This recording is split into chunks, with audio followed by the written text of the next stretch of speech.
This is Oscar Bevis for IFL TV. Delighted to be joined by Miss Raven Chapman. How are we today? All right. Yeah, I'm good. You? Yeah, I'm good. Back-to-back days in the same room. Yesterday with the Magnificent Seven card, which is wicked. Yeah. Another wicked fight with Sheeraz-Williams. And you find yourself on this bill, you must be buzzing. Yeah, no, really excited. I'm glad I've got another date, getting out before Christmas, and what an undercard to be on. Not boxed at the Copper Box either, so it's another sort of arena to tick off the checklist. So yeah, I'm excited, and just starting camp, getting in there and starting to get all that sharpness back and everything else. I had a good rest after the last fight, which was definitely needed. So yeah, I'm feeling really good for this one. Is there kind of a flick that switches once you kind of get a date in mind? Obviously, I know you'll always have that fighter's mentality and you kind of never stay out in the gym, I guess. But once you've got the date and it's all kind of set and your fans and your team and everyone kind of has something confirmed, is there something that just goes through you that's a little bit different now? Yeah, 100%. Everything just changes when you get that fight day. Everything is, everyone's in tune. Everything becomes on point. There becomes a plan. You get, especially once the opponent, my coach will then check out the opponent, come up with that game plan, and we have 8 weeks, 7 weeks to kind of work on that game plan, and then try and execute it on fight night. So yeah, it's just about getting fit, staying sharp, and just doing what I do best. And like you're saying, fighters don't like to be out of the gym. After the last fight, I did get a bit of a break afterwards, holiday, and then just ticked back over. I didn't go in too fast, too hard, which is what I normally do. And towards the last fight, because I was doing that, I definitely felt tired, so I needed that little reset. And now starting camp, I'm feeling fresher than I did coming up to the fight in the last camp. So I think it's really good, really needed. And yeah, everything's just going where it should be. Yeah, wicked. We can't wait to see you in the ring. In terms of these kind of 7-8 week camps that you're doing, do they feel a little bit normal now? Because what's this going to be, fight number 8, 9? Fight number 8, yeah. So do they feel kind of normal, these 7-8 week camps? Yeah. I guess it takes some getting used to it at first. Yeah, do you know what? I love being in camp. It's almost, I think most fighters would say you almost have your purpose. You know what you're doing. You've got your end goal, and everything is just gaining towards that.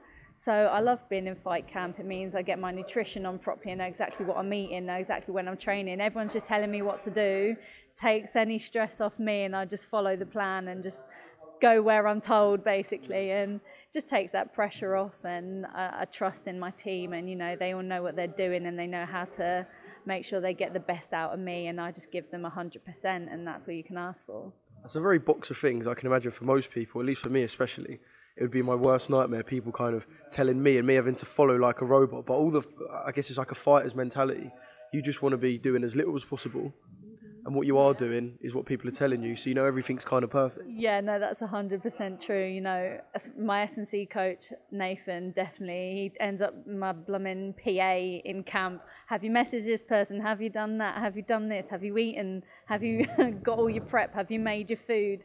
So yeah, it is important, because when you're training hard, it's tiring physically and mentally, and it's draining as well. So having these people around just to give you that nudge, make sure that you're doing all the other correct things to keep on top, to make camp that little bit easier.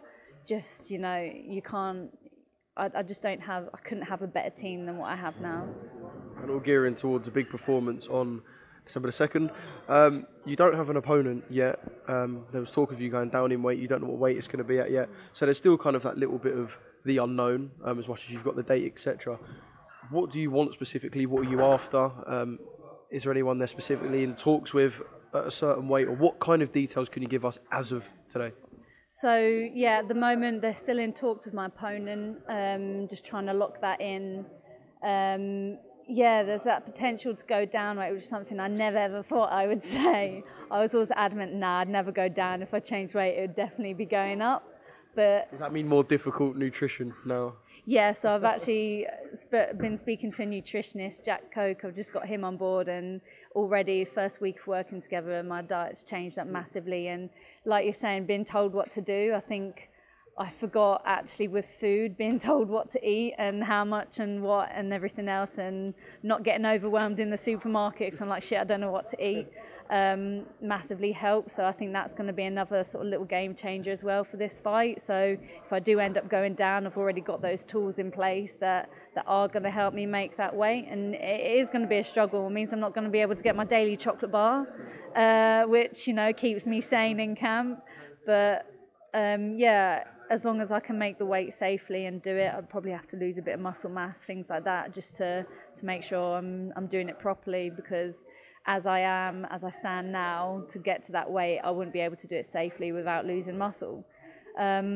So it's all those unknowns. I've never done that weight before. I've never been that weight, and we'll see what happens. But you've got to go where the opportunities are, especially in the women's game. And as we know, in the featherweights at the moment, everything's very tied up. All the top 10 are already scheduled to fight and everything else. So it was kind of like, we want to give Queensberry want to give me, you know, a big step up. They want to give me that sort of route to a world title, and that's what they're trying to get for me now. Whether that's at super bantam or super feather, we'll go where the opportunity is. Yeah. So I guess going down would mean losing the ranking belt that you've got now, but like you said, because everyone's tied up, I guess that's perhaps not too big of a problem. And like you said, in the women's game, perhaps because of the lesser pool, I guess an opportunity could present itself a lot quicker. Yeah, exactly. If that opportunity is there, I've got to grab it. And I was presented with an opportunity. I was actually presented to go straight for the champion, the #1 super bantam in the world. And I said, yeah, I'll do it if that's on the line. And unfortunately, she's already scheduled to fight in Mexico in December. So that ended up not being able to happen. But you never know, it could be the next fight. And like I say, if I get that world title, it gives me a bit more scope at featherweight, because I've got a world title in another weight, you know, and that's kind of what we're aiming for. I want to be a featherweight. That's the weight I'm good at, comfortable at, strong at. It's the weight I've always contested at, and I know it's where I'm strong and I'm suited. But yeah, you've got to go where the opportunities are, and it doesn't mean I wouldn't come back up and try and vie for the world titles there. Yeah, well, we can't wait to see you in the ring, and yeah, it'd be good if kind of, I guess, the next 6 months it could be a world title for yourself. I know that's been obviously your aim since pretty much day dot in the pros. Just one thing, I want to get your take on the fight of the weekend between Terry and Cecilia. Perhaps didn't quite deliver to what the expectation was in terms of in-ring entertainment. And with a vacant belt, there's a draw. Apparently they're putting that into Hannah's fight. Kind of a lot going on, but perhaps not a lot going on in the ring. Kind of a bit disappointing from both, maybe.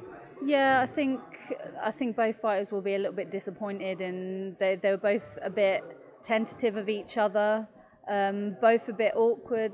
I think for the other fighter, you know, Cecilia was awkward for Terry, Terry was awkward for Cecilia, and they didn't really get that nice like boxing flow going, if you like. I think they'll both have a lot to learn from that going forward. I think there's arguments for either side to win. Obviously, I'm very biased, and for me, you know, Terry probably done enough. You know, Cecilia definitely didn't do enough to take Terry's belts off her, and Terry probably did enough to win. But at the same time, I can see that a draw is fair, especially with a vacant belt on the line. A draw in that fight is definitely fair, and you know, that gives Hannah the opportunity to go for that belt next as well, and she can be a 2-time world champion, you know, and that's exciting.